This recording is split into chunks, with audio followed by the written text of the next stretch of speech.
Hello, hello. This is Christina Barr, and you're watching Black Tea News.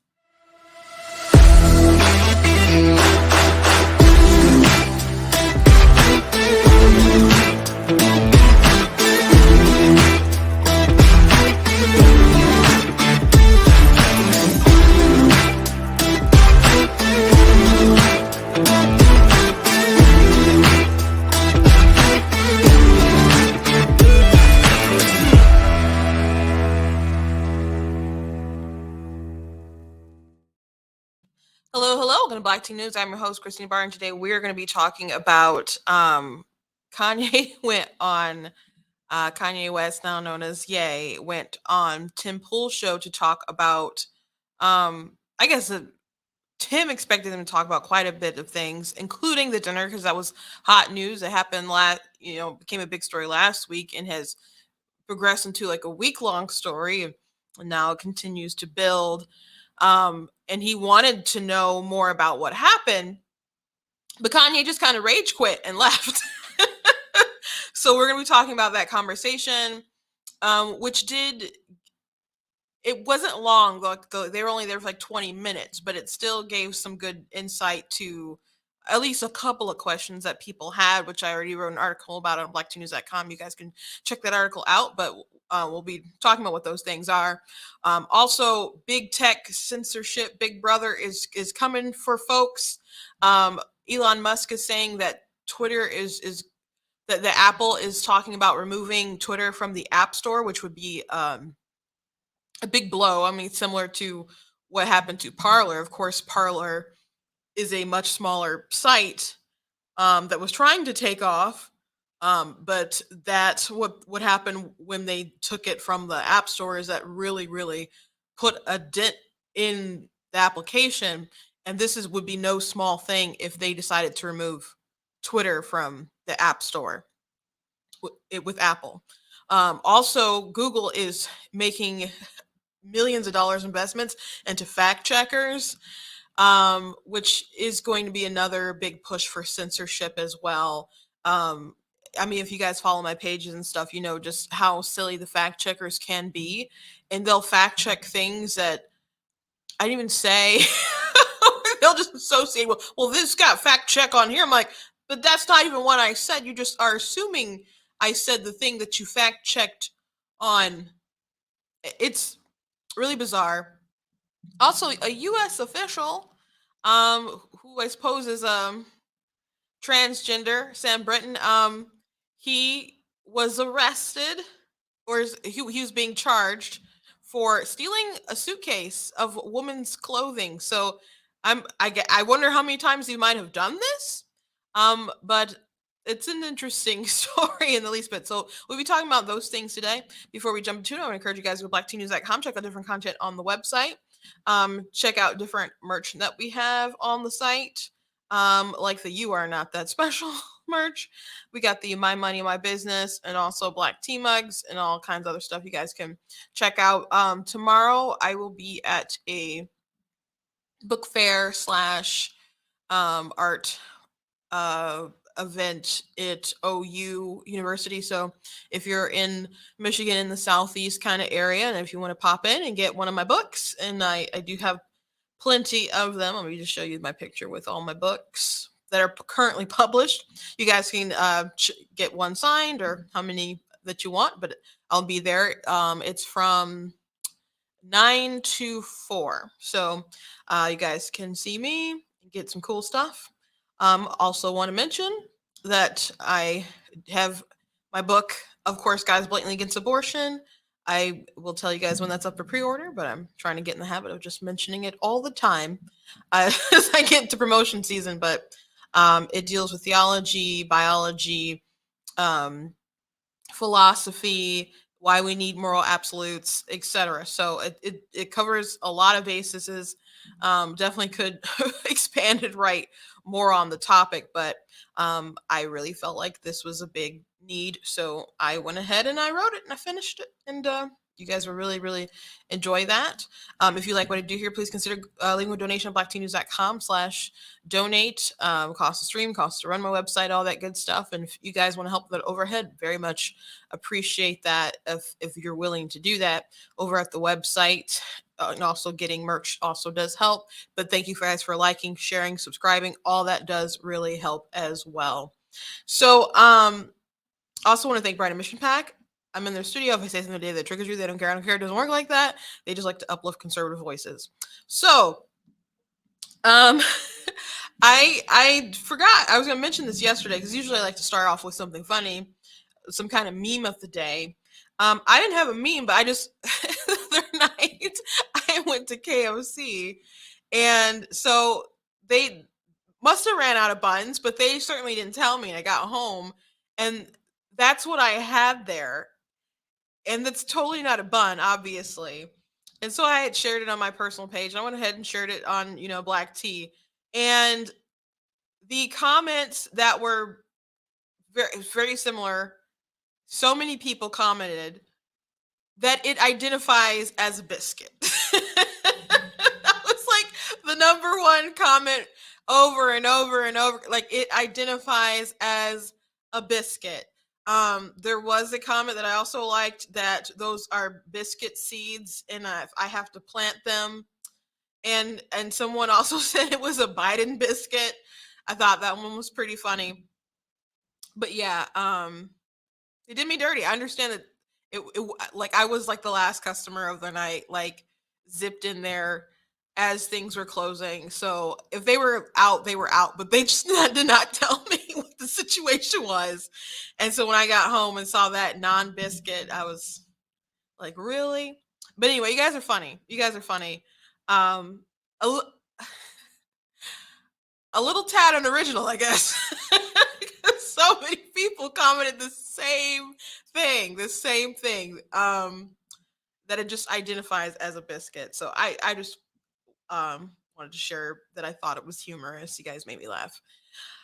Okay, want to start off talking about this Kanye situation. So we talked yesterday and on the live about it, and I did cut the segment. I just haven't posted it yet. So when I'm done, I will post it on Facebook and YouTube. This is just a segment out of yesterday talking about that particular thing. But there was this dinner with Trump with Kanye, and it's been all in the news. You got mainstream media talking about it. You have the media like, oh, this Republican, they need to denounce this, they need to denounce this. And so some have, some aren't taking the bait. But some people like, oh, it's no big deal, to nothing burger. And then there's other people who are frustrated in the direction of where Republicans are going. And they're like, we don't want to see stuff like this continuously like happening, right? So it's been a conversation. It's been a conversation. So we found out a couple of things because there was like so Trump uh and had Kanye there, but he had unexpected guests. And the question was, did he eat with them? Did he talk to how much did he talk to them? And there was these conflicting reports. Trump said, I don't know the guest. I'll show the tweet again. Well, it's not a tweet, it's from Truth Social. So he said, so I help a seriously troubled black man who happens a troubled man who happens to be black, yay Kanye West, who has been decimated in his business and virtually everything else, and who has always been good to me by allowing his request for a meeting at Mar-a-Lago alone so that I can give him very much needed advice. He shows up with 3 people, 2 of which I didn't know, the other a political person who I haven't seen in years. I told him don't run for office, a total waste of time, can't win, fake news, went crazy. So it's not just a fake news really talking about this. So um a big question was, because Milo Yiannopoulos was there, who's a right-wing provocateur. He hasn't been in the limelight for a while because he got canceled, not by the left, by the right. Once he had been like started to get to this point of legitimacy, because he got invited to CPAC. I can't remember which Republican group like put out like a video or some comments that he made that were pervy. Um So he got canceled. He got canceled very hard, and had been out of the limelight. So he apparently had some kind of religious conversion, like he was Catholic, and then he like reintroduced, or he said that he was to his faith, and that he was an ex-gay, and those are just things he's saying. So he's decided to intern for Marjorie Taylor Greene. That happened like a few months ago. And now he's apparently with Kanye, and brought over Nick Fuentes. Now I said yesterday that it didn't make sense to me that Kanye probably knew who Nick was, and that was probably Milo who did that. So on Timcast, we learned a little bit more. So the whole thing is like 20. Well, it's a regular like Timcast like long form thing, but Kanye only stayed for like 21 minutes. You can go watch the whole thing. But here's what we learned. We learned that Trump did not know previously who Nick Fuentes is, who is like a white nationalist. Who, and I was gonna play some of his stuff, but I don't want to get dinged. So I just didn't want to take the chance. But he's said some things that were like Holocaust denial, as far as like the number of Jews who were killed. He said the numbers don't add up. Like he doesn't believe it was millions. He said that segregation, like it was better for black people and it wasn't a big deal, and belittling like, oh, drinking out of a water like he's he said some sexist stuff. And granted, I haven't sat and watched like a whole like segment or show with him, but just from clips circulating around. And granted, a lot of his people who are criticizing him are the ones circulating the stuff, but I just don't understand how he's a thing. I don't understand. I don't see any kind of commentary that I found particularly I don't know, thought provoking or whatever. Like sometimes Media Matters will share stuff of Ben and Matt or whatever, and they'll really try to frame it like in their wording, like, oh, they said this, and it's like, no, what they said was totally reasonable. Like there's nothing that I've seen of Nick in the way, it's definitely not what he says or even how he presents it. I don't understand it, and I wonder how much of it is him feeling the way that he feels genuinely versus is it performative on his end too. Now that you spend so many years saying that stuff, you own that stuff regardless of how you actually feel about it anyway. So I race, etc. Yeah, that's what he is. But is he I don't know, just playing to an audience? Because he just seems so fake to me from my observations. Anyway, Milo contacted Kanye after he had posted that he was going to go DEFCON 3. And so he got a bit canceled. And so he started talking to other people who had been canceled. So Kanye was talking to Alex Jones, producer, and told him that Milo wanted to get into contact with him.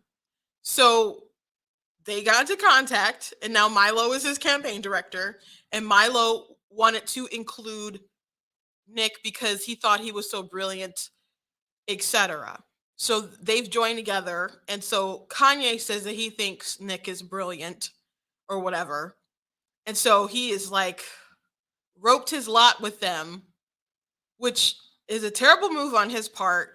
And he's a grown man, so he's got to own whatever he's going through. But I mentioned yesterday that I think Milo is really taking advantage of Kanye. I stand by that. I think you're really both taking advantage of Kanye. Again, he's a grown man. He has to own what happens to him.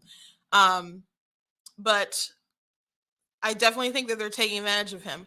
And they're again, Milo was on Tim Pool's show like a week or two ago, and he was talking about Trump, and I believe he believes that Trump is going to win the primary. So now he's allied himself with Kanye, and he tags along with Kanye when he's supposed to have this dinner and brings along Nick, who is more controversial than both of them. That could only be bad press for the both of them. But Milo benefits from bad press. He is a provocateur. He thrives in controversy. So there's no benefit to anyone in this situation other than Milo. So I said yesterday, I think Kanye needs to just sever those ties and just stop. and refocus his mind. I went home, I was talking to my sister about it. I'm just like, does he have some like family who could just sit him down for like a while and just say, you gotta chill. You gotta like people who can just sit and like really love him and be like, bruh, you're going down a dark path. Now, Kanye's always said crazy things, done crazy things. Like, I remember being appalled back in the Bush doesn't care about black people days. And, you know, what he did to Taylor and all the other, like, it's just a long history of Kanye doing stuff. And just to continue to see this explosion, like, I don't think anyone takes any enjoyment in watching it. It's like a car crash, you know? But it does really bother me that these guys I believe are taking advantage of him. And I think that all these other people who are calling them controversial or saying that Nick is an anti-Semite and he's a white supremacist, Kanye in his head is probably thinking, well, I don't think those things about myself, but that's what people are saying about me. So if they're saying it about me, then maybe they're wrong about what they're saying about them. So I can't attest to what's all going on in his mind, but here's I want to play this video of the moment when he actually walks out.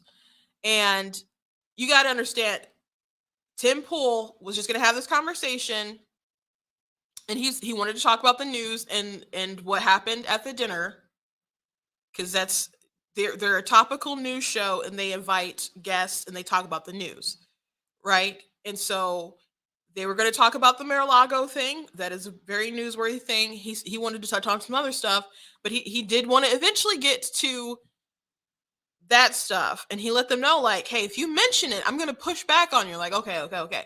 So they start talking about the dinner. And Kanye, like, mid-thought, he's like, and I want to talk about this anti-Semitism thing. And Tim Pool's just like, really? We're going there right now? And so there were some other things that were non-related to the dinner that, like how they tried to treat him with different drugs and stuff that, like, I would have been fascinated to learn some more about some of the stuff he was saying within the conspiracy. But he kept talking about they, and Tim is like, can you name specific people? Like, it's like, why lump everyone together? And at one point, Tim is like, I think they have given you, you know, they've treated you unfairly. Like, who's they? And he's like, the media.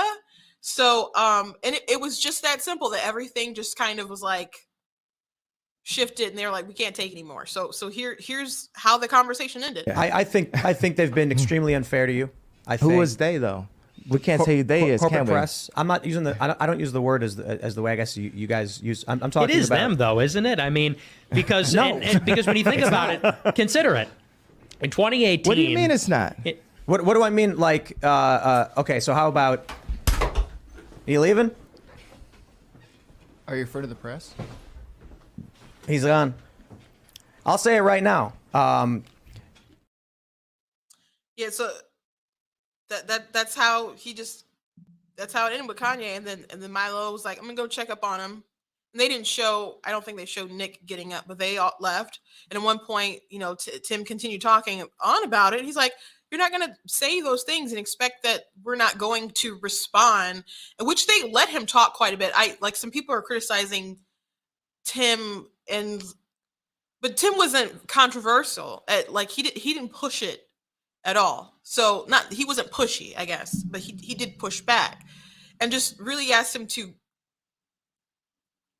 just really think about what he was saying and prove what he was saying. Even Kanye was like, "Yeah, you got all these. If you're anti-Semitic, you can't say that all these people are running libraries and banks." And he's just like, "What libraries? Like, what libraries are you talking about?" And but so a lot of people really criticized him prior to it airing, saying don't give them a platform. But man, if you watch that, I don't know how you can watch that and come away like I'm gonna vote for Kanye in 2024. Like I don't know how a rational person looks at that and is like I'm totally on his side. No, it was a crash and burn, and it was bad. In that clip, I think that's pretty much the only section where Nick got to talk. But Nick was totally about to defend, like, no, it's totally the Jews. Like he was about to go that route. But he was in Charlottesville as well, so he's not a good dude. Again, Milo is the one who decided to bring in Nick. There's no benefit to all of their relationship. The only benefit is, I guess, to Nick and Milo, but it's not a benefit to Kanye. And bringing them to Mar-a-Lago, which the audacity to just show up unannounced to Mar-a-Lago, where the former president is, and just tag yourself along on a dinner is it's just amazing to me. Like the audacity is just like off the charts. Another thing, like people were like, did Trump eat with them? Did he sit with them, etc.? Kanye said that he asked Trump, he's like, do you want to sit alone? He's like, oh no, bring your friends over. So that was an interesting thing. But as far as the dinner goes, we just know that how they came to be was Alex Jones, producer, contacted Kanye, got them in touch with Milo, and then Milo got in touch with Nick. So we know that apparently Trump did congregate with them. And Kanye, he had got the dinner in advance. Like he said, they were talking for about a month, and I guess it was supposed to maybe be in October-ish, but it got pushed back because of like the announcement and stuff with Trump deciding to be president. So they might have arranged it before he started making all these comments. Still probably should have been like, I don't know about that. But Trump, said on Truth Social that Kanye's, been good to him. So he wanted to give him advice. And Kanye also said that Trump's never treated him, that he's never treated Trump badly. He said sometimes Trump lies. He looked at me like, well, Trump lies, but I'm like, oh, huh? You going that route? But yeah, it was fascinating. Nothing to do with the dinner though. But Kanye was talking about how it's kind of hard to follow a little bit, but it seems as though he did some things with his money. I'm not sure if he was supposed to do with his money, and so he's getting. They're saying he owes taxes. He's like, they're gonna put me in jail. They're gonna put me in jail. These people trying to put me in jail. They are trying to put me in jail. But as he was talking about how he was reaching out to different financial people about what to do, he said that when you become a celebrity, you kind of stop growing up. And he said once he, became famous, as a young man, he had his mother watching over him and etc. And once you get famous, you get turned over to handlers, and you have this handler and this handler and this handler. And I thought it was interesting, and he said that he had to try to figure out how to handle his money, how to do different stuff, because fame does such terrible things to people, and so many people are so poor at navigating how to go into adulthood, and he still made a lot of money and become this big mogul with fashion and music and all these other sort of things, but he just kind of said that being famous has mentally stunted his growth as a man and as an adult. So I thought that was an interesting point that I guess maybe I'll expand upon later. But it's one of the many reasons why I think he should just stop and take a beat and evaluate his life. At one point, me and my sister were listening to it in the car, and he started talking about how God put him on this earth to serve him and to do all this other kind of stuff, which is really true for everyone. I'm a Christian. But you don't do all the things that you're doing and saying all the things that you say and stand by that and believe that. But maybe he believes it, but it's when he started to really go this route of I'm going to put out a gospel album, all this other kind of stuff. I'm like, he needs to be discipled. He needs to be he needs to sit down. But he like immediately started doing his own like services and it was just weird. Like, fame really, really, really alters your reality. It really, really does, and he's been affected. Tim Pool says he doesn't think he's crazy. Like, people are like, "Oh, he's crazy. He's crazy." They said during the pre-show, like, they had these long conversations. They were talking about religion and philosophy and all sorts of other things. But when it came to just trying to defend this position, he just couldn't take it. He's just too sensitive. He's just too sensitive. But some people pointed out that he probably gets a lot of things done that way because he's such a huge star that people want to work with him or do these contracts, etc. And they know that they push too far, he has the power to just get up and walk away. So people are probably on eggshells tiptoeing around him so those sorts of things don't happen. And Tim just wasn't having it. And when it was over, he's just like, okay, dude, whatever. You don't owe me anything. You're gone. So again, really fascinating. Really fascinating. So it's worth the 20 minutes if you wanted to go watch it. But I basically told you what was up for what was what you could follow, I guess. Very interesting. So another interesting thing that happened is that this U.S. official has been arrested for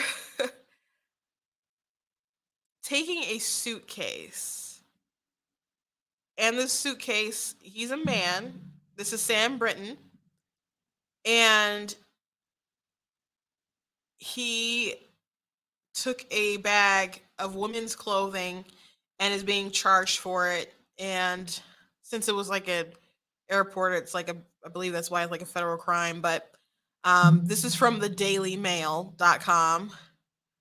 A non-binary drag queen who had been working in nuclear waste job in President Joe Biden's Department of Energy has been charged with a felony theft after they allegedly stole a bag from the baggage claim at Minneapolis St. Paul International Airport.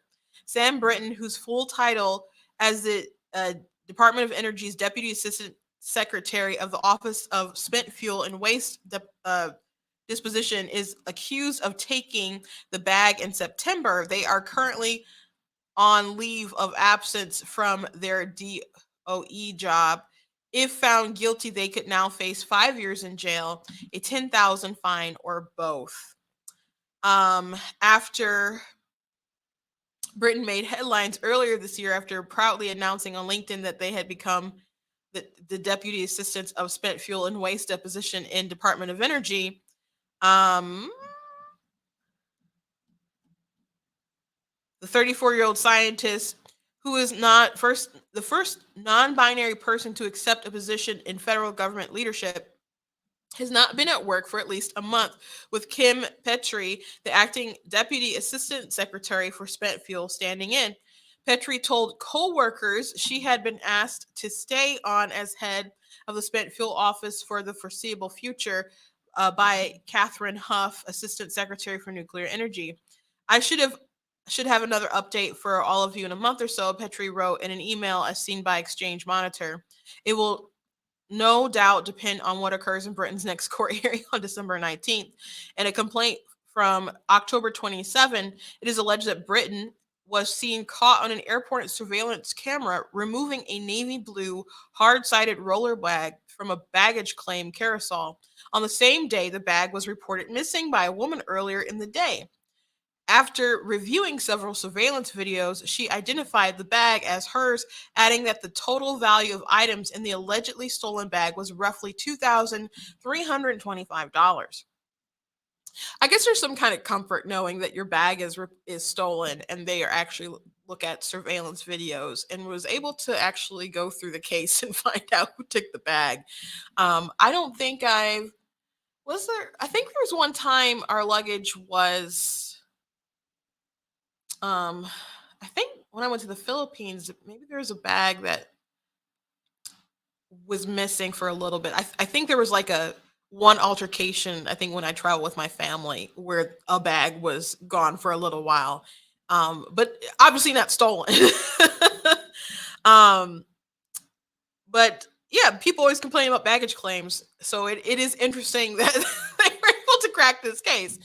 A video that has not been released to the public sees Britons removing the blue bag tag and putting the bag tag in a handbag they were carrying and leaving the area in a quick pace. The complaint details Britton was at the airport having arrived on a flight from Washington, D.C., where they live, but had not checked a bag for their journey. Just FYI, they're doing, if you haven't noticed, this article is doing they, them pronouns. Law enforcement quickly tracked them down, with Britton initially denying taking anything. If I had taken the wrong bag, I'm happy to return it, but I don't have clothes for another individual, Britton told the police, according to the complaint. That was my clothes when I opened the bag. But then they suddenly had a change of heart and called the airport police to come clear, noting that they had not been completely honest and admitted to taking the blue bag. Britton revised their statement, excusing the behavior as a result of being tired and taking the suitcase thinking it was theirs. It was only after opening the bag, Britton claims, they realized it wasn't theirs, adding that they were nervous people would think they stole the bag and did not know what to do. They then went on the claim that the clothes contained in the suitcase had been placed in a drawer at the International Continental St. Paul Riverfront Hotel where they were staying. No clothes were ever found at the hotel at the time of the complaint's filing in October. Britton had not returned the bag.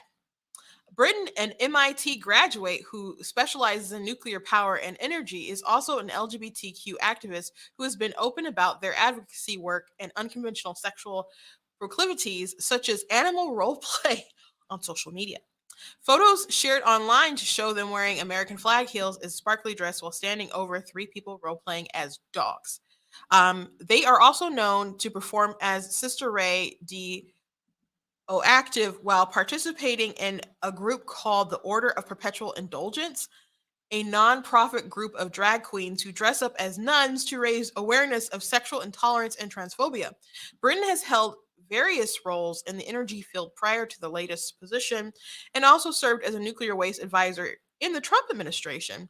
Britton's past is a colorful one. Born in 1987, their parents, Peggy, Joe, and Stephen Britton, are Southern Baptists who belong now to the First Baptist Church of Perry in Iowa. The couple have three children, Sam, Rachel, and Daniel. Let me see if I can share the screen really quick so you guys know who. You can just see a picture really quick of who this person is.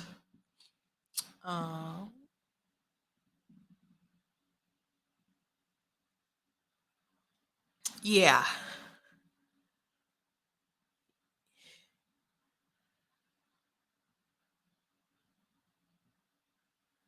Yeah, non-binary Britain who goes by they, them pronouns, which we totally figured out by the article, previously revealed their troubled relationship with their parents, both 57, describing how they were forced to take part in conversion therapy as a teen.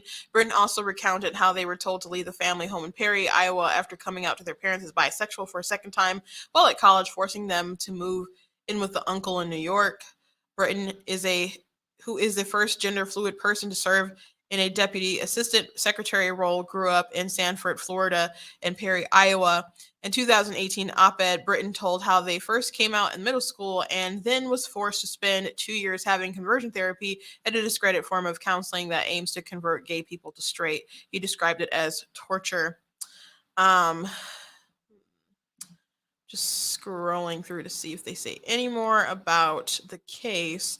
They do have the complete documents of the court filing, and I'm pretty sure that I don't believe he even had a bag himself. So it just kind of seems like, I wonder how many times he may have done this. But he probably just likes to take women's clothes and wear them because it's a fetish. Like he's had some more questionable, someone said left a comment on my Facebook and said Matt Damon shaved his mustache, and I can see it. Someone also said fire Marshall Bill, but I see the Matt Damon.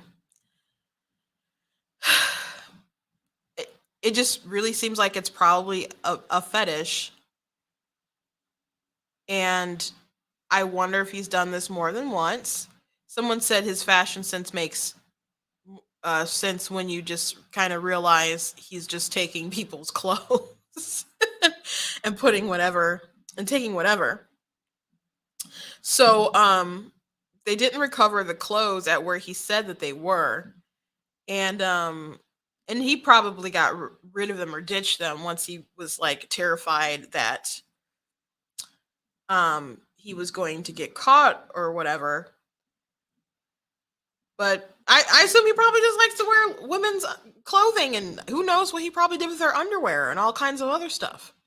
You know, there's people who are, identify as non-binary or trans or whatever that are, very fetishy of ladies. So, but yeah, that's our government official. Interesting story. Disturbing.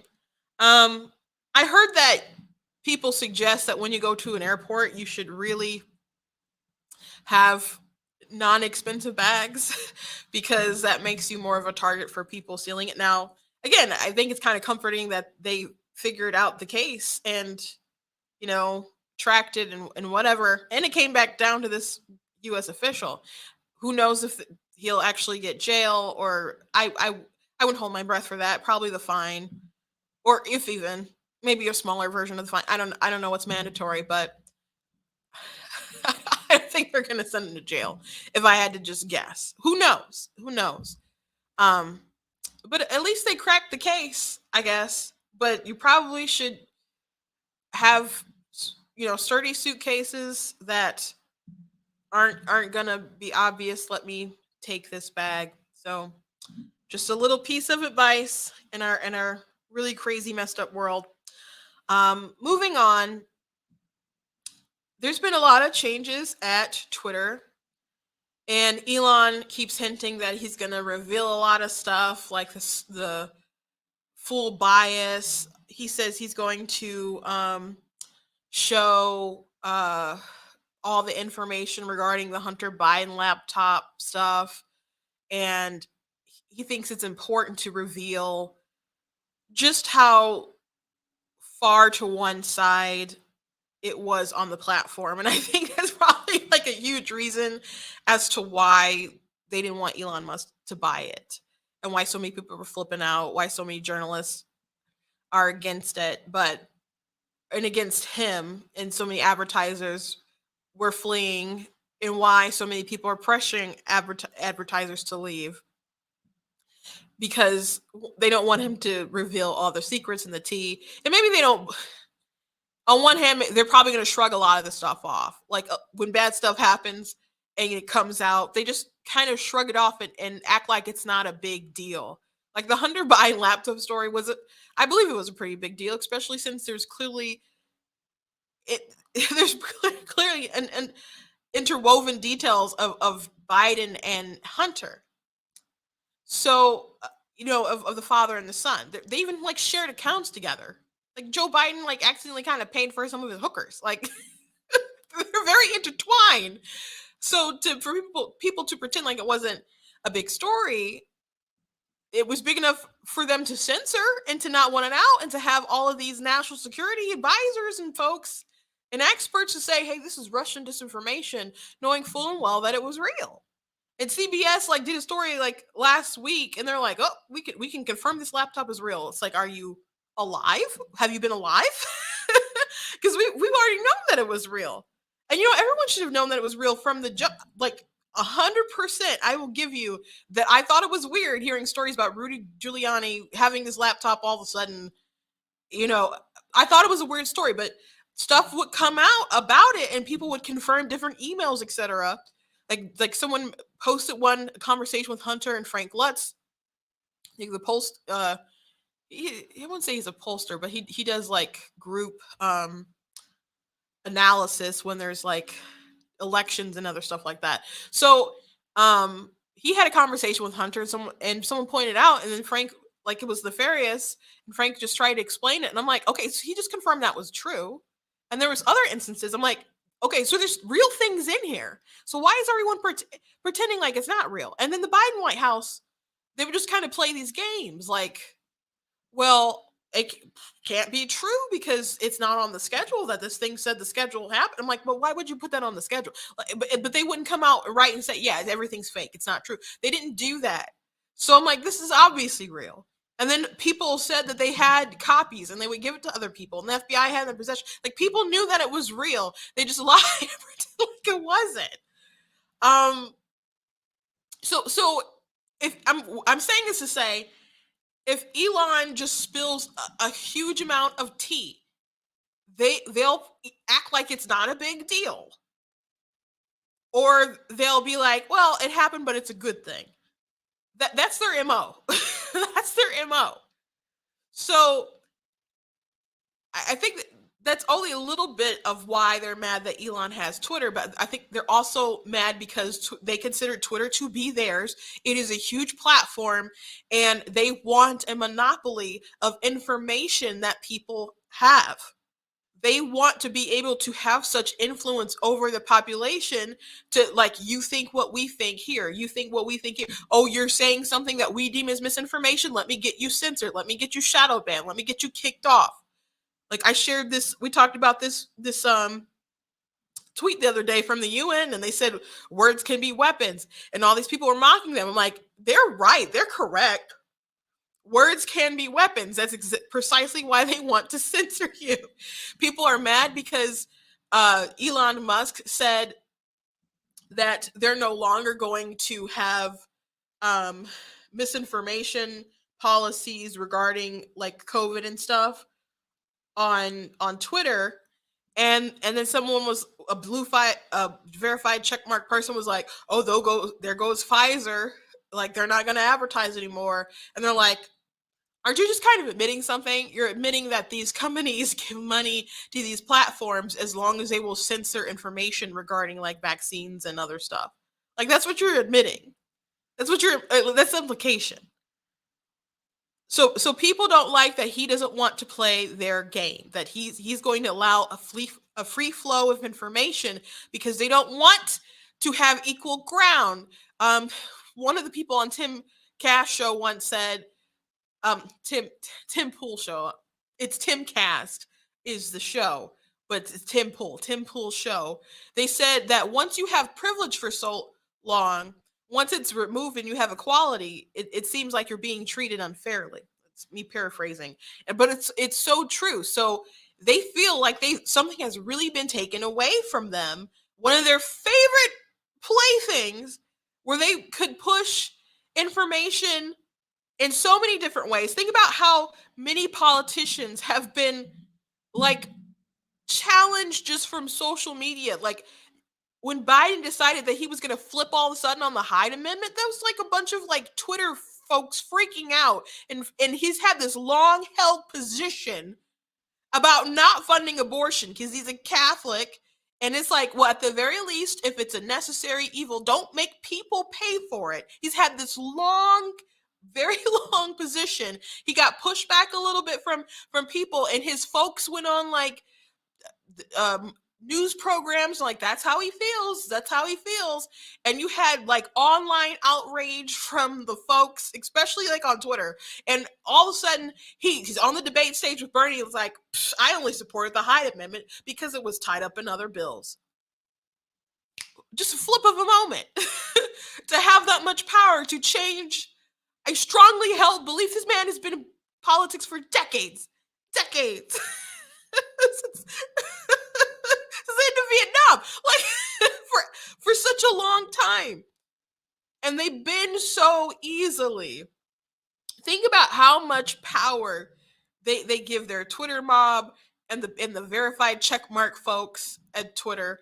They're angry that Elon took away their status, their leverage, their power. They don't want equal ground. They don't want equal footing. That's why they hate him.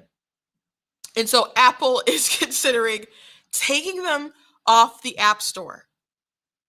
Now, I don't have an iPhone. Android could do the same thing.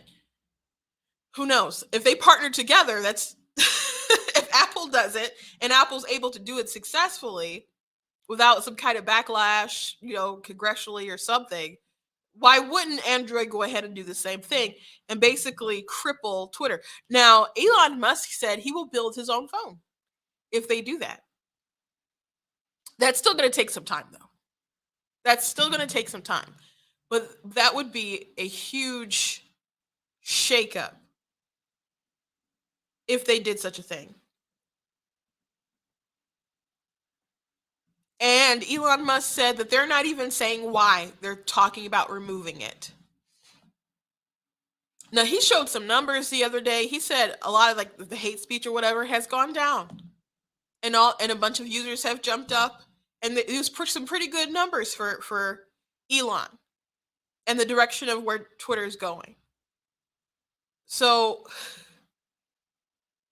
the whole catastrophe that people keep prophesying, like people were saying that Twitter was not even going to be working like a week ago because so many people walked out. Elon said, we're going to need you guys to work like hard, long hours. And a bunch of the workforce just quit. Just walked out. And they got like 700 people working. And it's still running. It's still moving. They want it to fail. And they're willing to kill this thing that they once loved if everyone has equal access to succeed on this platform, because they don't want anything to be fair.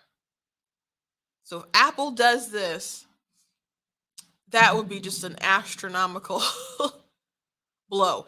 And the crazy thing about that is that we know that TikTok is a Chinese spy app. And a lot of people are using it. And the Democrats, they have people come to the White House who are TikTok influencers, and they give them all this information. And the left has a way bigger presence on TikTok than the right. And they're influencing so much of the masses from this app of Gen Z. People with millions of followers they bring to the White House to brief them on Ukraine and a bunch of stuff. But you had, folks in the government who asked Apple to take down TikTok because it was a huge national security threat, and they won't do that. But they want to take down Twitter. That doesn't make sense. It doesn't make sense why they would keep TikTok up and not Twitter. It doesn't make any sort of moral sense. Logically, I can understand or see through their agenda. I can see that. And they may very well eventually take down TikTok because of the issues with it. Who knows? Trump was trying to do it. Then they kind of like pause a little bit, but there's still like talks. And there's rumblings that people might push for it. So if you're on that app, you better tell your folks to follow you in other places, because TikTok might not have long for this world. And Elon also like teased bringing back the Vine. And so that's another like I was never on the Vine, but it's is it like 7 seconds or it was like really short videos, and you had to it was a huge thing, and I don't know what killed it. Was it TikTok? I don't know if something did. If there was another app that killed it, or if it just died, and then TikTok which was Musically first, and of course that became a huge phenomenon. But I don't know. But it would be awful if Twitter did that. Also, Google is investing money into fact checkers, which, if you are on social media, if you follow anyone's page, particularly if they're on the right, and the fact checkers, they find all these sorts of ways to ding you, and they might ding you on things that you didn't even say, or things that aren't even false. I shared a video of a man from Maricopa County, and a lot of people shared the video, and he obviously thought there were issues with the election. And who can deny that there were issues, at least in the process? And he didn't allege that votes were switched or anything like that. But it was a very passionate speech, and I got dinged with like a missing context thing. And I'm like, why? I'm like, this man is just asking some questions. He's just asking some questions. What is there to say? He's not telling you something. He's asking them in a thought-provoking way, in a very passionate way. But why ding the video? Why ding the video? And I've got dinged for other things that were so off base. There's like, oh, well, we fact check you because of this person said this. I'm like, I didn't say a darn thing about that. And then they just find a way to lower your searchability or status from people who follow you because you're unreliable, because they've dinged you.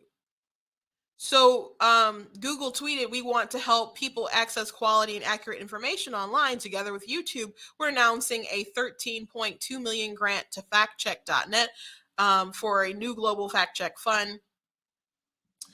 So Matt Whitlock said, "This has the potential to be one of the most catastrophic far-left censorship efforts in the history of the internet. PolitiFact has poised a nonpartisan fact checker for years, while being almost exclusively funded by far-left mega donors with political agendas." And they said, "Remember that PolitiFact, already empowered by libs at Meta to demonetize and take down pages that don't promote liberal nonsense, is funded by the same people who fund Planned Parenthood. It's always been a liberal opt to fundamentally alter reality." And I talked about a little bit yesterday, since he brought up the Planned Parenthood thing, how people are working to censor information about abortion. Like, and the people on the left believe the dumbest things. But if you do post something on TikTok or whatever about like being pro-life, like there'll be a bar at the bottom, like they did with COVID, and they do it with like election stuff too, but about abortion. And that's fairly a recent development. And how folks are talking about how pregnancy crisis centers have false information. I'm like, what specifically are you talking about? And people don't seem to answer. But these are people who believe, like I talked yesterday, there was someone who was like, there can't be a heartbeat at 6 weeks because the heart hasn't even formed. I'm like, it hasn't formed. Like, what are you people on? And then her proof or evidence, she tweeted out a video from an abortion doctor who like pushed propaganda. And I'm like, isn't it interesting that you guys don't use text, like embryology textbooks, or show a picture of I don't know, a diagram of the baby's heart, or what it would be like in its developing stages, because you would be wrong. But they just believe it so deeply within themselves, and they get it from a source who's wrong, but those sources aren't checked like right ones are checked, because there's a bias. So again, they hate Elon Musk because he took something that was big from them and that they loved, that they appreciated, that something else that was a club to beat their enemies with. And he already said it's very disproportionate how people on the right were kicked off the platform. and permanent bans, etc. He says it's so bad. It's so bad. He's probably being so red pilled as he looks through the logs and everything and sees how bad it was. And he keeps tweeting stuff like free speech is what's important. And if we lose that, the like civilization is like going down fast. And he's not wrong.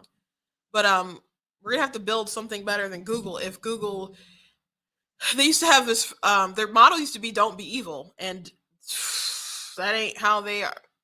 They don't believe in that anymore. But I guess if they believe they're doing the right thing, then I guess they feel that they're living up to their original commitment. Was it Thomas Sowell who said the thing about liberals is no, maybe it was Ronald Reagan who said they believe so much that isn't so. Maybe it was Ronald Reagan. Maybe it was Reagan. But anyway, that's the show for today. I hope you guys enjoyed. Please go to blacktnews.com, check out different content on my website, different videos, different articles. Like I did write about the key takeaways that we learned, I guess, from the Trump dinner at the Tim Pool show that happened last night. So you guys can check that out and share that along, and also check out the other articles that I've written. You guys can check out different merch that I have, like the Denounce White Supremacy, Defeat Joe Biden, the list of some of his racism on the back. I got the I'm Not the Victim You're Looking For. It'll be Better Not Bitter. I love that shirt. Also, if you are in the Oakland County area or Southeast area, I will be at Oakland University tomorrow selling some of my books. So you guys can come by if you're interested in that. Let me just... Yeah, those are all my babies. I got 15 published books. So I think there's maybe like 2 out of stock, but I think they're like one of the sequels or something. So anyway, just come and check out my books and come get one if you're in the area. And yeah, and if I got some left over, I'll and if you guys want some signed, I'll let you know. I'm probably not gonna order any for my stock and replenish to probably the next of the year. So I'll let you know if anyone's interested in getting some signed copies. And I want to thank Bright Michigan PAC again. Thank you guys for uplifting conservative voices. If I said something today that triggered you, again, nobody cares. God bless you guys, and I will see you tomorrow.